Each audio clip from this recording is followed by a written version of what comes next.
Et bonjour William Tay. Bonjour. Vous êtes le président du think tank Le Millénaire, un think tank qui se revendique d'inspiration gaulliste. Alors, actualité oblige, le président allemand Olaf Scholz est en Chine ce mardi. Il dit vouloir discuter avec le président chinois Xi Jinping d'une paix juste. C'est son expression, une paix juste pour les Ukrainiens.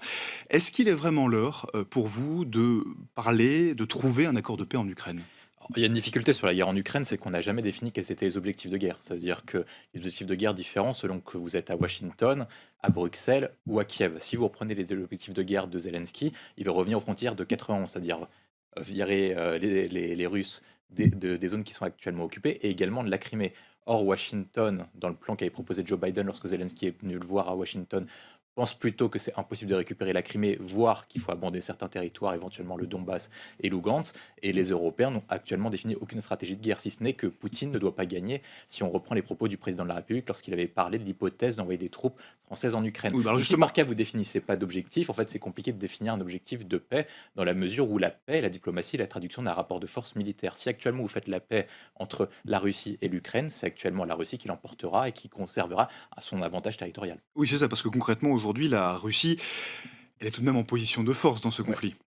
En même temps, Vladimir Poutine a annexé certains territoires. Il ne les contrôle pas parfaitement de ce qu'on peut en voir en tant qu'observateur extérieur. Non, effectivement, il les contrôle pas tous, mais il contrôle quand même quasiment 20% du territoire ukrainien, ce qui correspond à la superficie d'un grand pays européen. Et la difficulté, c'est que le rapport de force militaire, non seulement est l'avantage de la Russie, mais la dynamique est en faveur de la Russie. C'est-à-dire qu'actuellement, les États-Unis sont bloqués dans le plan d'aide militaire dans la mesure où le Congrès, contrôlé en partie par les républicains, bloque une partie de l'aide. Les Européens n'ont pas les moyens de donner davantage de munitions à l'Ukraine pour soutenir l'effort de guerre. Donc, c'est-à-dire que les éléments de dynamique ne sont pas favorables à l'Ukraine, qui pourraient laisser entendre, selon certaines prévisions militaires et certains spécialistes internationaux, que en fait, si la Russie attend d'ici la fin de l'année, eh ben, elle pourrait beaucoup, éventuellement plus loin son avantage, éventuellement aller jusqu'à Odessa, voire rejoindre la Roumanie, et éventuellement prendre tout l'est du fleuve, éventuellement aller jusqu'à Kiev. C'est une hypothèse qui est certes pessimiste, mais qui n'est pas irréalisable si on prend un horizon de 1, 2 ans. Et il y a une dernière hypothèse qui doit faire peur également à l'Ukraine et à Zelensky,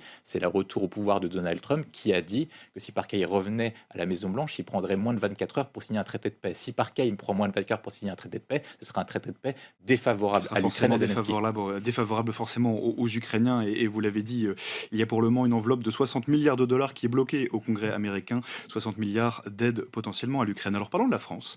Notre pays continue à fournir des armes à l'Ukraine. La France a déjà fourni des canons César, plusieurs dizaines de blindés, des missiles. La liste a par ailleurs été rendue publique. Est-ce que pour vous, il faudrait aller plus loin? Oui, il faut aller beaucoup plus loin parce que de toute façon, on a un point qui est essentiel, c'est que si par cas vous soutenez pas davantage l'Ukraine dans son rapport de force, l'Ukraine, selon nos analyses, va perdre d'une manière ou d'une autre. Soit elle perd actuellement, soit elle pourrait perdre davantage de territoire, éventuellement jusqu'à Odessa et comme j'ai dit, éventuellement jusqu'à Kiev. Donc il faut soutenir l'effort de guerre.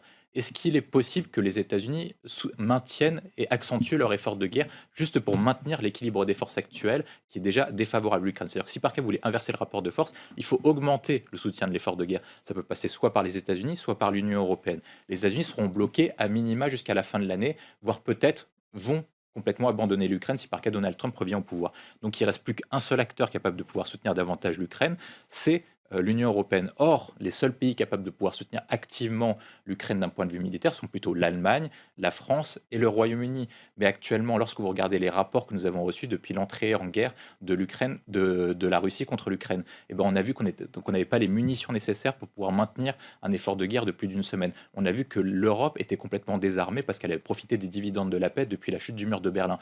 Or, pour ça, c'est notre théorie, il faut passer en économie de guerre pour pouvoir faire en sorte de défendre l'Ukraine, alimenter leur effort de guerre pour qu'ils, non pas qu'ils puissent battre la Russie ou aller jusqu'à Moscou, comme certains peuvent le dire, mais au moins puissent défendre leur territoire et pour pouvoir expulser les Russes de leur propre Alors territoire. justement, en parlant Ok. d'économie de guerre, je vous propose d'écouter, pardon, je vous Ouais, coupe, vas-y. d'écouter les mots d'Emmanuel Macron.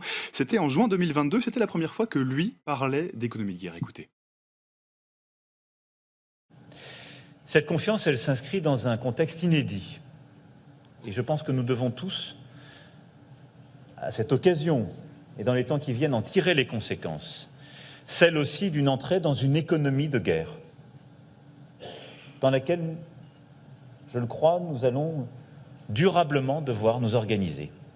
C'est-à-dire aussi une économie dans laquelle il faudra aller plus vite, réfléchir différemment sur les rythmes, les montées en charge, les marges, pour pouvoir reconstituer plus rapidement ce qui est indispensable pour nos forces armées, pour nos alliés ou pour celles et ceux que nous voulons aider. Une économie, au fond, dans laquelle on ne peut plus vivre au rythme et avec la grammaire d'il y a même un an. C'était Emmanuel Macron en juin 2022. William Tay, ça c'était pour l'objectif. Concrètement, depuis, on a vu que c'était quand même compliqué pour la France d'accélérer. Est-ce que notre industrie de la défense a les moyens de monter en puissance ? C'est pas uniquement l'industrie de la défense. En fait, lorsqu'on veut passer en économie de guerre, il faut comprendre que c'est toute l'économie qui doit aller beaucoup plus vite, avec un objectif, celle de produire beaucoup plus, afin de soutenir la nécessité en termes de production sur un ensemble de secteurs qui concernent non pas uniquement l'industrie de défense, mais l'industrie également automobile, de textile, etc. Parce qu'il faut bien des uniformes et il faut un certain nombre d'équipements agricoles. Voilà, tout à fait, c'est un ensemble. La difficulté qu'a actuellement le président de la République, c'est qu'en fait, sur un certain nombre de secteurs, la France s'est désindustrialisée depuis une quarantaine d'années, donc depuis l'arrivée au pouvoir de François Mitterrand. La part du PIB dans l'industrie est passée de 20 à uniquement 13%. Donc si par cas vous voulez relancer l'industrie de guerre, en fait, il faut relancer quasiment toute l'industrie. Or, il y a certains secteurs, comme l'automobile, comme le textile, qui ont baissé leur production de 51, voire de 13%, et qui sont vitaux pour passer en économie de guerre. Et c'est ça le premier point. C'est-à-dire que pour passer en économie de guerre, il faudrait réindustrialiser le pays. Mais or, lorsque vous lancez des sujets et que vous lancez plusieurs émissions sur les questions industrielles, vous voyez bien que les difficultés de la France à pouvoir se réindustrialiser, il y a beaucoup de gens qui veulent réindustrialiser, mais on n'a pas de plan précis pour pouvoir réindustrialiser, parce qu'il faudrait changer les normes actuelles qui limitent les capacités industrielles, il faudrait pouvoir relancer la production, il faut pouvoir changer également la fiscalité. Donc il y a un certain nombre de champs qu'il faudrait mettre en place pour pouvoir arriver au vœu de passer Mais ce que vous nous dites concrètement, William Tay, c'est que fournir des armes en Ukraine, finalement, soutenir un effort de guerre, transformer notre économie, ce serait presque une bonne opportunité pour la France ? Moi, je pense que ça rapportera beaucoup de l'argent à la France. Le premier point, c'est que de toute façon, on est obligé de le passer parce qu'on n'est plus dans la même époque que celle a été vendue par Francis Fukuyama avec la fin de l'histoire en 1990. C'est-à-dire qu'il pensait qu'à terme, on arrivait sur l'inévitable victoire des démocraties libérales du capitalisme de marché. Or, ce qu'on voit actuellement et ce qui a été marqué par le retour du tragique en Europe, c'est qu'on assiste à deux éléments précis. C'est que, on assiste au réveil des empires. Il y a des empires qui ont des volontés impérialistes de domination sur certaines géographiques. La Russie sur l'Europe de l'Est et sur le Caucase. Il y a également la Turquie qui rêve de revenir à l'Empire ottoman. Et vous allez parler de l'Iran également. Donc il y a un certain nombre d'acteurs qui veulent avoir des ambitions beaucoup plus fortes. Et je ne parle même pas de la Chine qui aimerait devenir première puissance mondiale. Oui, donc on est dans un monde, dans un univers international qui est compliqué, où on retourne du conflit. Et le deuxième point, c'est que les crises et les conflits apparaissent de manière beaucoup plus récurrente ces dernières années, ce qui oblige en fait à un passage à l'économie de guerre, dans la mesure où il faut se prévenir et pour pouvoir faire face à ces hypothétiques conflits. Si par cas, admettons que vous avez un conflit actuellement au Sahel, ce qui est grandement possible à travers les différents coups d'État ou les opérations menées par Wagner. Si par cas, vous avez une opération de déstabilisation au Maghreb ou au Moyen-Orient, vous avez quand même un point qui est quand même différent par rapport aux années 2000. C'est-à-dire que les États-Unis ont opéré ce qu'on appelle un changement de pivot stratégique, c'est-à-dire qu'ils se concentrent sur l'Indo-Pacifique. Petit à petit, dans les années à venir, les États-Unis vont se retirer de cette zone du monde. Qui restera-t-il pour défendre les intérêts français et européens, voire de l'OTAN ? Il ne restera plus que la France, parce qu'il n'y a que deux armées qui sont viables, peut-être trois, la France, la Grande-Bretagne et l'Allemagne. Or, le Royaume-Uni a choisi un autre horizon que l'horizon européen en choisissant le Brexit, donc il ne reste plus que deux économies capables de le faire, la France et l'Allemagne. En même temps, William Tay, je vais me faire un peu l'avocat du diable, mais vous nous parlez d'industrie de guerre, ce sont les mots d'Emmanuel Macron, vous dites que ça pourrait faire du bien à l'industrie française, à l'économie française. En même temps, l'économie française, elle croule sous la dette pour le moment. On nous annonce 10 milliards au moins d'économies. Où est-ce qu'on va trouver de l'argent concrètement pour investir ? Vous avez souligné le bon point. Le premier point que je voulais marquer, c'était la difficulté industrielle. Et le deuxième point, c'était notre déficit public qui est trop élevé, parce que le passage à l'économie de guerre supposerait qu'on augmente notre part du budget de la défense de 3 à 4%, ce qui représente un investissement soit de 30 milliards d'euros, soit de 60 milliards d'euros par an supplémentaire. Or, pour trouver ces 30 à 60 milliards d'euros, qui sont des dépenses productives, il faut quand même rappeler que si par cas vous investissez 1 euro dans les budgets de la défense, ça vous rapportera 2 euros d'ici 10 ans. Donc c'est des dépenses qui rapportent de l'argent. Et puis je ne parle pas des innovations, etc., qui permettent de faire ce qu'on appelle le nivellement par le haut. C'est l'investissement de long terme. Exactement. Le point, c'est qu'il faudrait réorienter une partie de nos dépenses qui sont beaucoup trop élevées. Je pense notamment aux dépenses sociales qui représentent 33% de notre PIB et qui malheureusement sont inefficientes. Parce que lorsque vous prenez les dépenses sociales, en comparaison avec les dépenses militaires. Je vous ai dit, les dépenses militaires rapporteront 1 euro dépensé, repartiront 2 euros. Les dépenses sociales représentent plus de 700 milliards d'euros. Et pourtant, on a toujours 10 millions de pauvres. C'est-à-dire qu'il y a quand même une difficulté. Ce pas des dépenses qui sont forcément efficientes, dans la mesure où on investit beaucoup d'argent. Et il y a toujours des personnes qui sont malheureusement en situation plus inefficiente dans notre territoire. Et j'aimerais vous interroger aussi sur la position française de manière générale dans ce conflit. William Tay, votre think tank Le Millénaire, c'est un think tank qui se revendique d'inspiration gaulliste. La position française dans ce conflit, elle a évolué. En 2 ans, Emmanuel Macron est passé de la volonté de ne pas humilier la Russie, c'était ces mots, à la suggestion récente d'envoyer des troupes à Kiev, tout en parlant d'économie de guerre. Les réponses du gouvernement français, est-ce qu'elles sont à la hauteur selon vous aujourd'hui?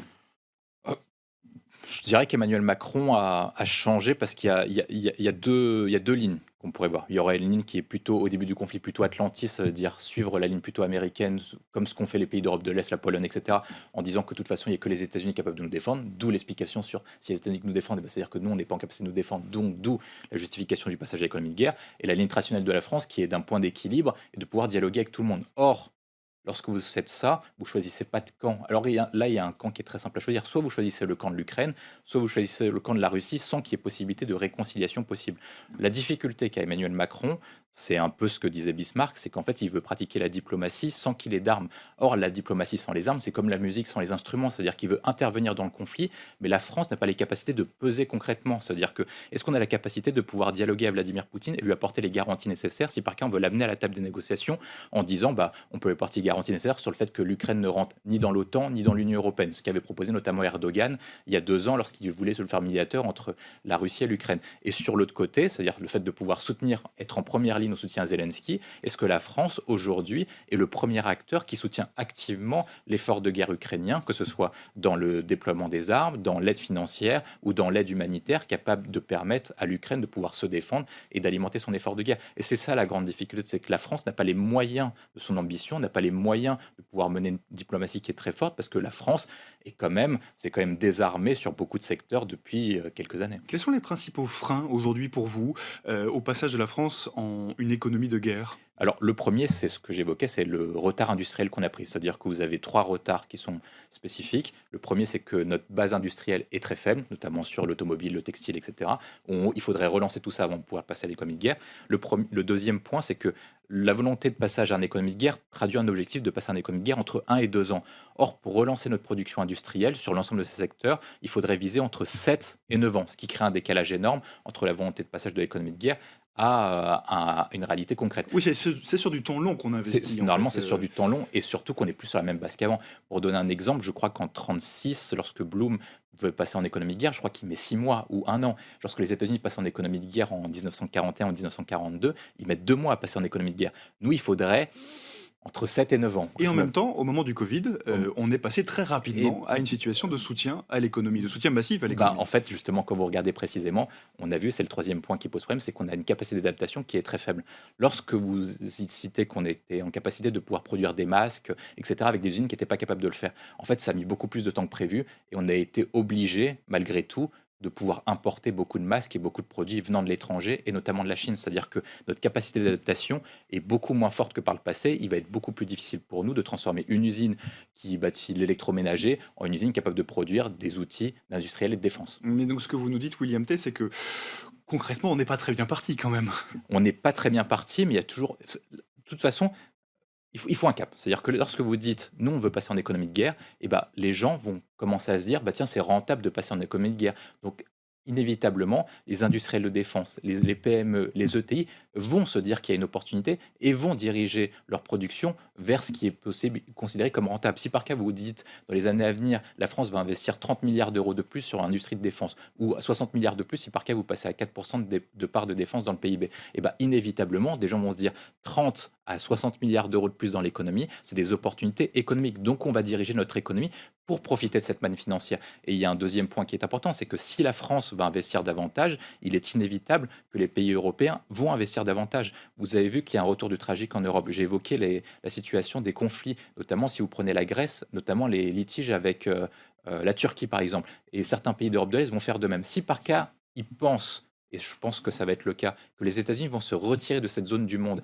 et ben inévitablement, ils vont augmenter leur budget de défense, comme c'était le cas depuis 2022. L'Allemagne va faire de même. Mais où est-ce qu'ils vont acheter? Est-ce que vous préférez qu'ils achètent américains ou qu'ils achètent français, voire éventuellement européens? C'est quand même mieux en termes de souveraineté.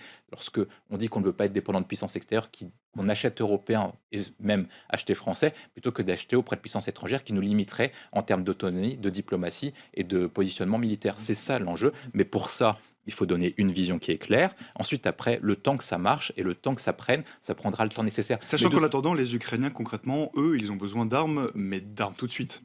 Effectivement, ils ont besoin d'armes tout de suite. Mais si par cas, on attend et on voit les problèmes, effectivement, il y a des problèmes. Mais si par cas, on attend le plus de temps possible, ça montrera beaucoup de temps pour alimenter notre chaîne de production. Le point essentiel, c'est de décliner une vision, de se dire qu'est-ce qu'on veut en termes de positionnement industriel et de défense, se dire actuellement nous sommes deuxième exportateur d'armes, est-ce qu'on veut continuer comme ça ou est-ce qu'on veut produire beaucoup plus largement ou des outils qui sont spécifiques, donc soit quantité versus qualité. Le deuxième point, c'est de se dire est-ce qu'on est capable de vouloir passer en économie de guerre afin d'accomplir une volonté qui est en cohérence avec notre politique de diplomatie et de défense. Vous parlez tout à l'heure de la politique menée par Emmanuel Macron, je disais qu'il y avait une inadéquation entre les outils et la diplomatie qu'il veut afficher en termes d'affichage et les outils à notre disposition. Si par cas on veut relier les deux, dans ce cas-là, il faut lancer l'économie de guerre. Le troisième point, c'est que si par cas vous passez en économie de guerre, toute notre industrie de défense et même l'industrie généralement va être poussée par l'avant en avant et on va pratiquer ce qu'on appelle le nivellement par le haut. Et autre point, c'est que l'ensemble de l'économie va en profiter, que ce soit en termes d'innovation et de recherche, que ce soit en termes de progrès scientifique, parce qu'il y a un point qui est important dans le nouveau monde, c'est que nous avons une guerre à la concurrence technologique. Et les pays qui vont gagner la guerre technologique vont être ceux qui vont avoir un avantage économique, militaire et diplomatique qui le plus important possible. Ceux qui auront investi, évidemment. Merci beaucoup, Merci William Tay. Je rappelle que vous êtes le président du think tank Le Millénaire. Merci encore de nous avoir partagé ce soir votre point de vue. Nous parlons à présent d'une force de police quelque peu à part. Depuis